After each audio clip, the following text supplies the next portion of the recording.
मैं रोहिदास कुमार, व्याख्याता Hindi, 12th class, अनिवार्य हिंदी।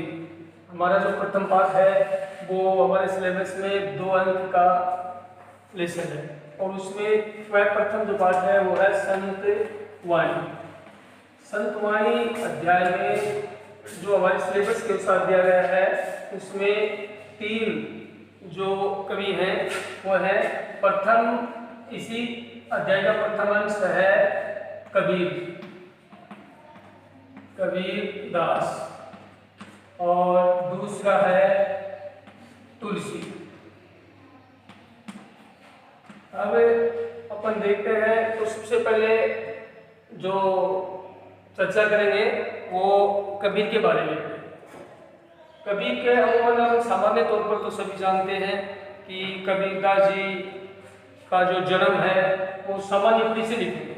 जहाँ भी आपको दिक्कत होती है तो मैं अंत में मेरे लिंक दूंगा, नंबर दूंगा, उस पर किसी भी प्रकार की कोई शब्दावली अर्थ नहीं आता है तो समाधान कर सकते हैं आप। अब कबीरदास जी का अपन देखते हैं जीवन परिचय। कबीरदास का जीवन परिचय देखिए, हमारे जो भी अध्याय दिए गए हैं हमारे हिंदी में तो ये 2 अंक का जीवन परिचय लिखना आता है। उसमें किसी भी कवि या लेखक का जीवन परिचय पूछा जाता है तो जो भी अध्याय दिए गए हैं उनमें हमें उनका जीवन परिचय याद करना पड़ेगा। तो सबसे पहले इनके जन्म के बारे में, कबीरदास जी के जन्म और मृत्यु के बारे में आज भी रहस्य बना हुआ है।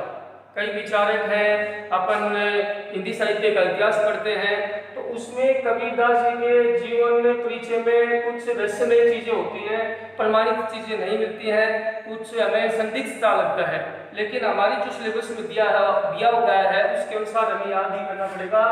कबीर का जन्म है वो माना जाता है 1300। ये जो है ये रामचंद्र शुक्ल का अपन हिंदी साहित्य का इतिहास पढ़ते हैं उसमें देखने को मिलता है 1398 ईस्वी। ये कबीर के जन्म की तिथि है 1398 से। 1398 में इनका जन्म हुआ था और इनके माता पिता के बारे में भी जो है वो अभी भी प्रमाणित नहीं हुआ है, लेकिन ऐसा बताया जाता है कि इनका लालन पालन है वो जुलाहा दंपति ने किया था। जुलाहा नाम के दंपति थे, नीरू और नीमा, जिन्होंने इनका लालन पालन किया था। अब इसी तरह से जन्म के बारे में भी रहस्य है तो मृत्यु के बारे में भी कबीर का एक रहस्य है कि ऐसा माना जाता है कि उदंतियां हैं, प्रचलित की उदंतियां ऐसा माना जाता है कि जिस दिन कबीरदास जी की मृत्यु हुई थी तो मुसलमान और हिंदू आपस में उनमें मतभेद हो गया था और उनको ऐसा एक बताते हैं कि आप आ जाइए कि मेरी मृत्यु पर आप दोनों में फूट न पड़े, इसलिए जहाँ उनकी जो सैया थी वहाँ एक पुष्प मिला हुआ बताते हैं। लेकिन ये चीजें हैं कि उदंतियां इन पर ज्यादा विश्वास नहीं करना है, हमें तो पढ़ना है रामचंद्र शुक्ल के अनुसार। तो रामचंद्र शुक्ल के अनुसार इनकी जो जन्म तिथि है वो 1398 ईस्वी बताई गई है और मृत्यु तिथि है वो बताई गई है 1518। अब इस हिसाब से अपन देखते हैं तो यह आंकड़ा भी सही नहीं बैठता है कि कोई आदमी है वो 100 से अधिक साल जीवित रह सकता है और इस प्रकार साहित्य सर्जन कर सकता है, लेकिन इन बातों में हमें ज्यादा जाना है नहीं। वैसे कबीरदास जी की जो भक्ति है वो निर्गुणी भक्ति है, निर्गुणी भक्ति है। संत परंपरा को आगे बढ़ाते हुए कबीरदास जी माना जाता है कि पहले समाज सुधारक पहले थे, विचारक बाद में हुए और ऐसा माना जाता है कि ये अनपढ़ भी थे। अब ऐसी चीजें हैं वो उनमें नहीं जा रहा है। एक इनकी जो शाखा थी वो ज्ञान मार्गी, हिंदी साहित्य में देखते हैं प्रेम मार्गी और ज्ञान मार्गी। भक्ति काल में जाते हैं तो ज्ञान मार्गी शाखा के ये कवि हुए हैं, निर्गुण परंपरावादी थे ये। और इनके जो रचना है, इनकी जो रचनाएं हैं वो प्रमाणित जो रचना है वो बीजक मानी जाती है, बीजक। और बीजक के 3 भाग हैं, साखी, शब्द और रमिंग, ये 3 बीजे के ही भाग बताए गए। अब अपन शब्द को जैसा ही साहित्य में मिलता है तो शब्द को अपन सीधा ये भी लिख सकते हैं, जो यहाँ पर अपन शुद्धता की बात करेंगे वो अशुद्ध नहीं माना जाएगा। तो बीजेपी के 3 भाग है, साखी, शब्द और रमिंग। आपने कबीरदास जी का अपन पढ़ते हैं तो प्रथम अध्याय में जो भी पद दिए गए हैं, प्रथम अध्याय में कबीर के जो भी पद दिए गए हैं उसके पद का अपन शैक्षणिक व्याख्या करें। तो शैक्षणिक व्याख्या में जैसे पहला पद है, कबीर का पहला पद है त्याग, त्याग तो ऐसा कीजिए, त्याग तो ऐसा कीजिए सब कुछ एक ही बार, सब कुछ एक ही बार। दूसरी पंक्ति इनकी, सब प्रभु, सब प्रभु का, सब प्रभु का ही है, सब प्रभु का ही है, निहच्चे किया विचार, निहच्चे किया विचार। हमारी पाठ्य पुस्तक है उसमें पहला जो पद कबीरदास जी का जो पहला पद दिया गया है वो ये, त्याग तो ऐसा कीजिए सब कुछ एक ही बार, सब प्रभु का ही है, निहच्चे किया विचार। अब इसमें देखिए ये जो व्याख्या के बिंदु है और व्याख्या के बिंदु में हमें पहला जो बिंदु लिखना पड़ता है वो आता है प्रसंग, संदर्भ व प्रसंग। ये तो हर एक पद में चलेगा, हर एक पद में चलेगा, जिसमें हमें लिखना पड़ेगा कि यह पद हमारी पाठ्य पुस्तक, अनिवार्य हिंदी की पाठ्य पुस्तक में कबीरदास द्वारा रचित पाठ, कबीरदास द्वारा रचित पाठ संतवाणी, संतवाणी से लिया गया है। अब जब अपन पाठ का नाम लिखेंगे और राइटर का नाम लिखेंगे उनको इन्वर्टेड कोमा में बंद करना होगा, यहाँ उन दोनों को हाईलाइट करना अति आवश्यक है। तो प्रसंग हो गया, प्रस्तुत पद हमारी अनिवार्य हिंदी की बुक का प्रथम अध्याय संतवाणी से लिया गया है, जिसमें कबीरदास जी ने अपने विचार प्रकट किए। अब ये तो गया इसका संदर्भ। दूसरा बिंदु लिखते हैं व्याख्या का।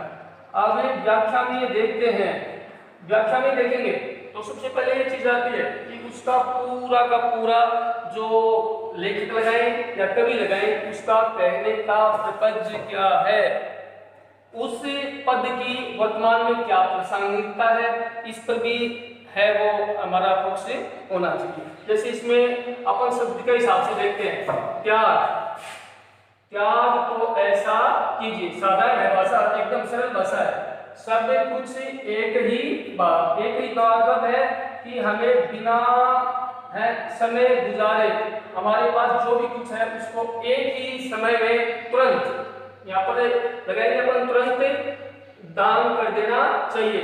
हमारा जो भी दिया गया है वो सब प्रभु का है, हमारे पास स्वयं का कोई भी है वो कोई भी है वो नहीं है।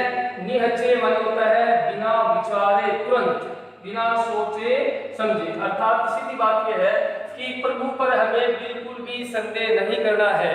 प्रभु के जो भी, ईश्वर के जो भी उपासक हैं वो उस पर किसी बिना संदेह निहच्चे तुरंत उस पर विश्वास कर लीजिए और हमारे पास जो भी कुछ है उसका त्याग कर दीजिए। ये जो पद है वो हमें आध्यात्मिकता की ओर ले जाता है, आध्यात्मिकता की ओर ले जाता है, निस्वार्थ भाव की प्रेरणा देता है और समर्पण भाव, ईश्वर के प्रति, प्रभु के प्रति समर्पण भाव पैदा करता है। तो व्याख्या में इसका पूरा का पूरा अर्थ लिख देंगे। इसके बाद अपन इस बिंदु में बढ़ेंगे तीसरे बिंदु, और तीसरा बिंदु होता है विशेष का। और विशेष में इस पद में सीधी बात ये है कि भाषा है, सरल भाषा है, प्रभावमय है, और क्षेत्रीय शब्दों का है वो भी प्रयोग देखने को मिलता है। दूसरी बात आती है इसमें पहला बिंदु तो भाषा से संबंधित होकर की भाषा शैली है वो सरल है, और उपदेशात्मक शैली का इस्तेमाल कबीर ने इस दोहे में किया है। दूसरी बात आती है कि इसमें कबीरदास जी ने हमें प्रभु के प्रति समर्पण होने का संदेश है वो दिया है। सीधा है एकदम, इसमें कोई दिक्कत नहीं है। इसका अर्थ है कहीं भी आपको दिक्कत होती है तो मेरे जो लिंक नंबर है उस पर आप किसी भी शब्द का आपको अर्थ नहीं आता है तो कॉन्टेक्ट कर सकते हैं। दूसरा पद है, इसी में अपन चलेंगे तो दूसरा पद देखिएगा।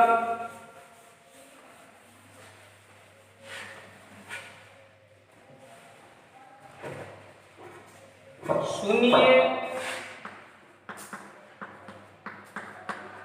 गुण की वार्ता,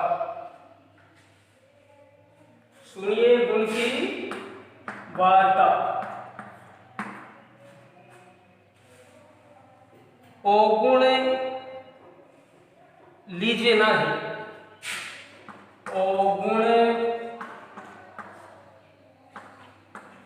लीजिए नहीं।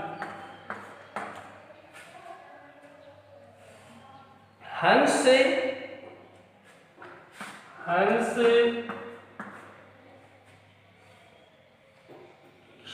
क्षीर को गहत है, गहत है, नीर सो त्याजे, नीर सो त्याजे जाए।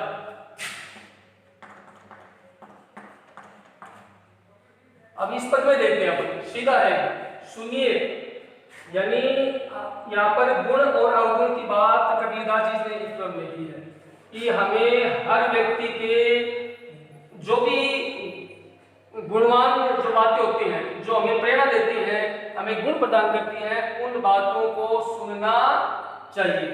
अवगुण वाली अवगुण, अवगुण का अर्थ है अवगुण,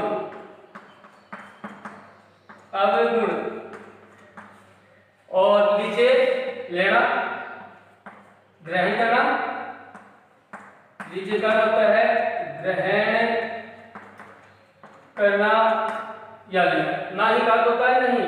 हंस, हंस पक्षी, क्षीर, क्षीर में दूध, क्षीर का होता है दूध, ग्रहण ग्रहण करता है लेता है, नीर, नीर मानी पानी, जल, अमृत, पानी, सो त्यागी, पानी को छोड़ देता है। तो इस पद में सबसे पहले हमें ये देखना पड़ता है, तो अपन में प्रश्न तो लिख देंगे, पहले वाला ही है पद है वो जो का तो रहेगा, लेकिन इस व्याख्या में हमें ये बात बताई गई है कि कबीरदास जी ने मनुष्य के गुणों की ओर इशारा करते हुए कहता है कि हमें गुणों को ग्रहण करना चाहिए, और जो भी किसी के अंदर अवगुण है उनसे हमें दूर रहना चाहिए, उनका हमें त्याग करना चाहिए।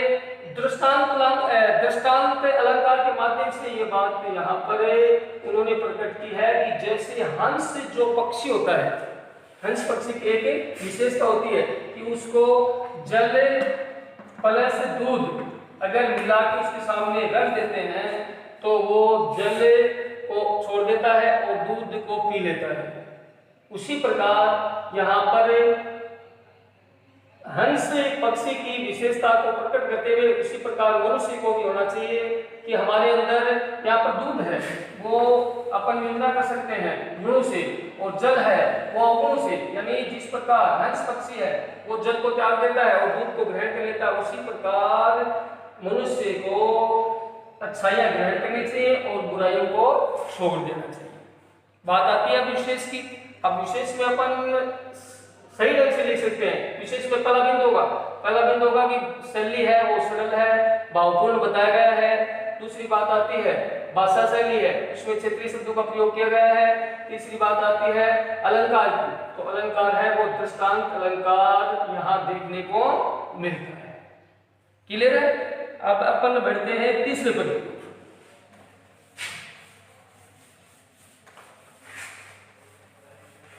तीसरे पद की ओर बढ़ते हैं। छोड़े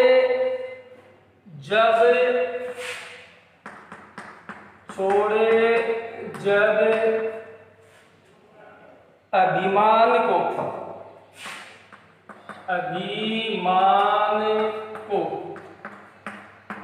छोड़े जब अभिमान को सुखी भया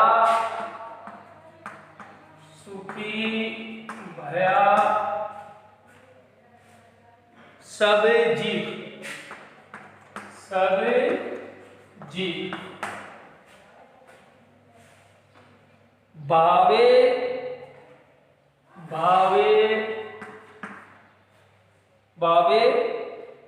कोई कछु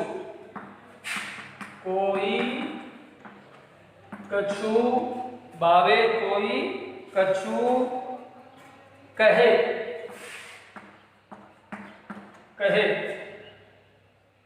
मेरे ये निज पीऊ, मेरे ये निज पीऊ।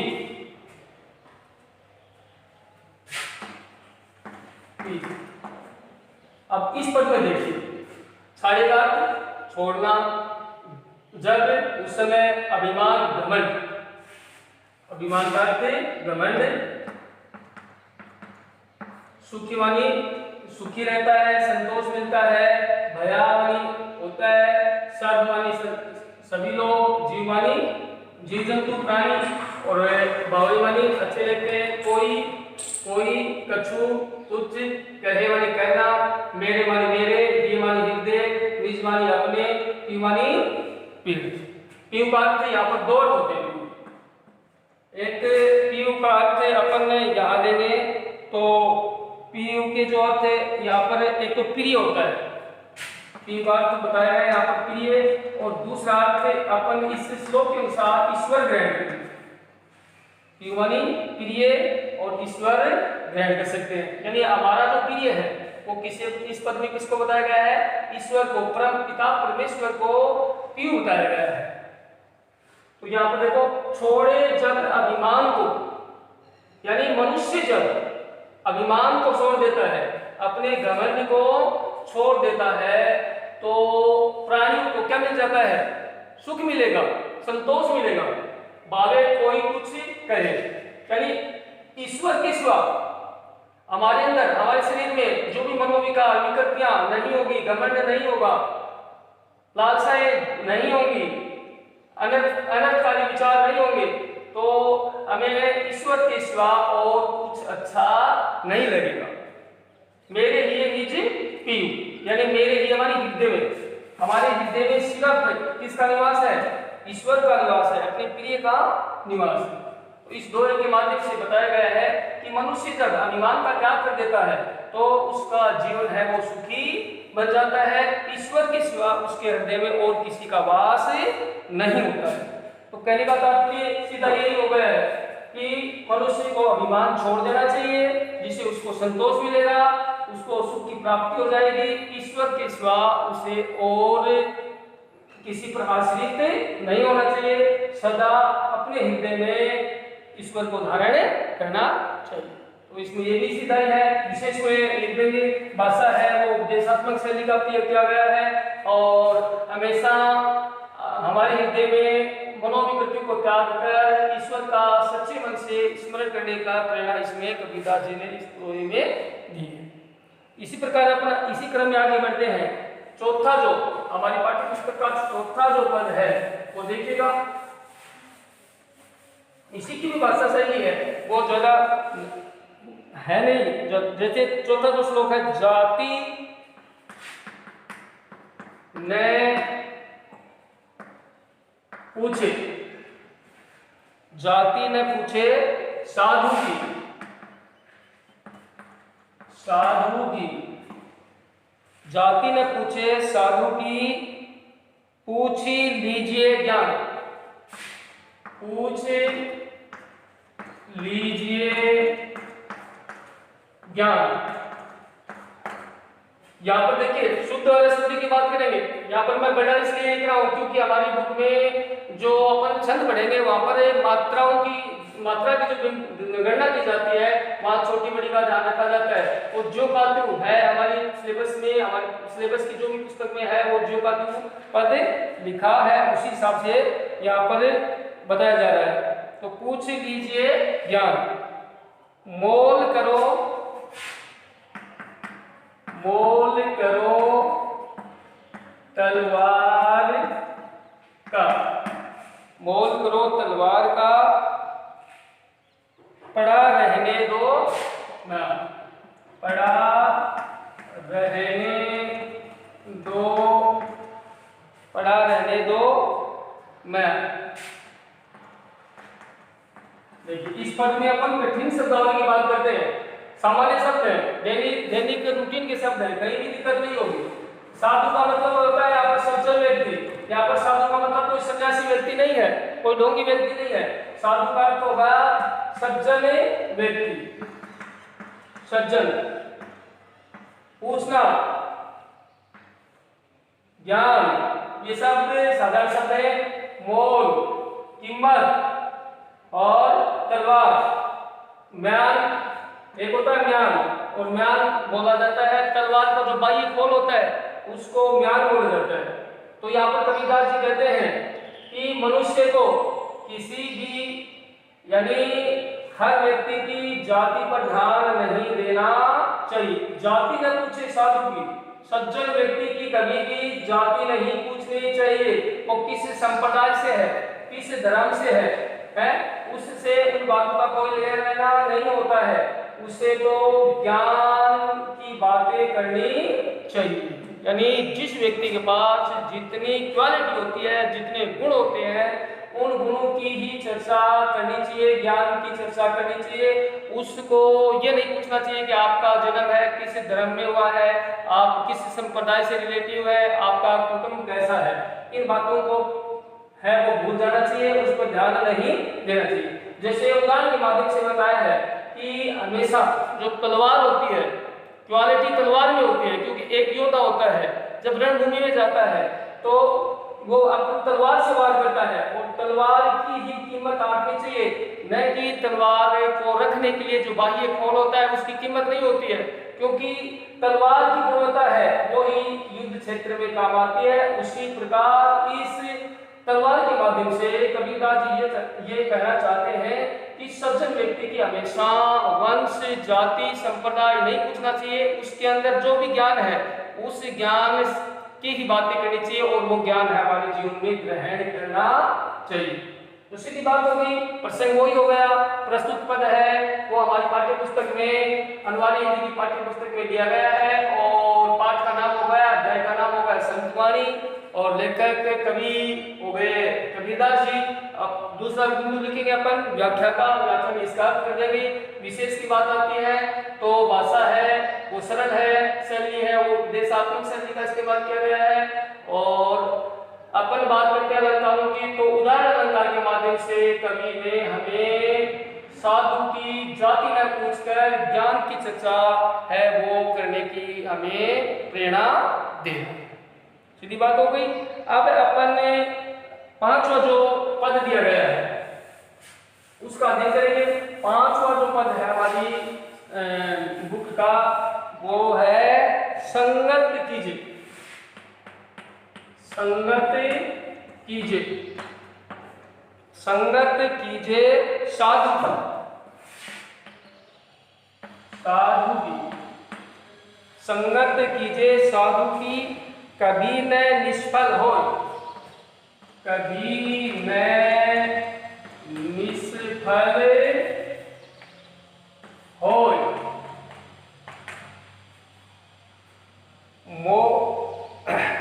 साधु संगत कीजिए साधु की, कभी न निष्फल होय, लोहा, लोहा, पारस, लोहा, पारस, परसते, परसते, लोहा, पारस, परसते, शोभी कंचन होय, शोभी कंचन होय। पूर्व पद के अनुसार, पूर्व पद के अनुसार इसका प्रसंग अपन लिख सकते हैं। अब इसमें जो मीनिंग दिए हैं वो निष्फल, निष्फल में है जोड़, ये यहाँ पर होता है बिना, बिना फल, और पारस और लोहा, परस मानी स्पर्श छूना संग, और कंचन मानी सोना स्पर्श। पारस एक धातु होती है और लोहे के बारे में अपन जानते हैं। तो इस दोहे के माध्यम से ये बताया गया है संगति का जो प्रभाव है, संगति का प्रभाव है वो मनुष्य पर अत्यधिक देखने को मिलता है। जैसे पहली पंक्ति में बताया संगत कीजिए साधु की। कबीरदास जी कहते हैं कि मनुष्य को सज्जन व्यक्तियों की संगति में रहना चाहिए। सदा सज्जन व्यक्तियों की जो संगति होती है वो सदा फलदायी होती है, कभी भी निष्फल नहीं होती है, बिना फल के नहीं होती है। वो प्रेरणादायक है जीवन को आगे बढ़ाने में, और जीवन का जो सार ग्रहण करने में सज्जन व्यक्ति है उसकी संगति हमेशा फलदायी होती है। यहाँ पर संगति का मैं तो बताती हूँ, पास जो धातु होती है और पास धातु और किसके साथ संगति करती है। जैसे लोहा होता है, लोहे और सोने की अपन वैल्यू निकालते हैं तो लोहे से कई गुना सोना अधिक कीमती होता है। लेकिन जब लोहा भी पास धातु के संपर्क में आ जाता है, स्पर्श कर लेता है, तो वो भी क्या बन जाता है, कंचन हो जाता है, कंचन हो जाता है। उसी प्रकार कहते हैं कि दुष्ट व्यक्ति भी अगर सज्जन व्यक्ति की संगति कर लेगा तो उसकी जो संगत है वो कभी भी निष्फल नहीं होती है। उदाहरण के माध्यम से बताया गया है कि लोहा पास धातु के स्पर्श में आने पर वो भी क्या बन जाता है, सोना बन जाता है, अर्थात बहुमूल्य धातु का रूप ग्रहण कर लेता है। इसी प्रकार मनुष्य के अंदर अगर कुछ अवगुण पैदा भी हो जाते हैं या कुछ कमजोरियां हो जाती हैं, आध्यात्मिक दृष्टि से देखें तो सज्जन व्यक्ति साधु व्यक्ति की अगर संगति में चल जाता है तो उसके सारे अवगुण हैं वो दूर हो जाते हैं। अब अगला जो अपन जो वीडियो बनाएंगे उसमें जो पहला प्रथम अध्याय है उसका जो शेष है तुलसीदास जी है उसके बारे में कल अध्ययन करेंगे। धन्यवाद। आपको कहीं भी इस वीडियो में आपको कोई चीज समझ में नहीं आ रही है तो आप नोट कर सकते हैं। मेरा जो भी कॉन्टेक्ट नंबर है 78 और इस पर आप 36 50 15 पर आप क्या कर सकते हो, किसी भी शब्द का मीनिंग और कोई भी समस्या आपकी है हिंदी के अंदर तो आप संपर्क कर सकते हैं। धन्यवाद।